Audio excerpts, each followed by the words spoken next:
Considérons une structure entièrement articulée en pied et en tête. Cette structure n'est pas stable et présente donc un mécanisme. On dit qu'elle est hypostatique. En contreventant cette structure, donc en mettant une croix de Saint-André à l'intérieur, on la stabilise.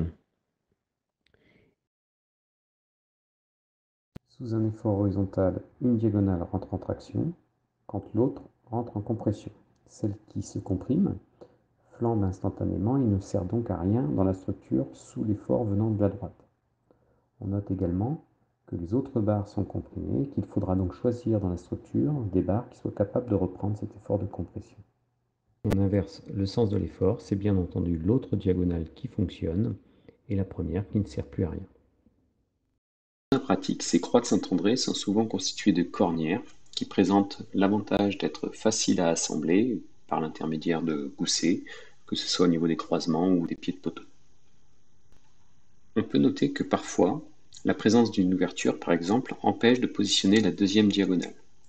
Il faut donc dans ce cas-là que la seule diagonale présente soit capable de reprendre aussi bien un effort de traction qu'un effort de compression, et donc résister vis-à-vis de la compression au phénomène de flambement. C'est pour cela que généralement on utilise des tubes qui ont cet avantage-là.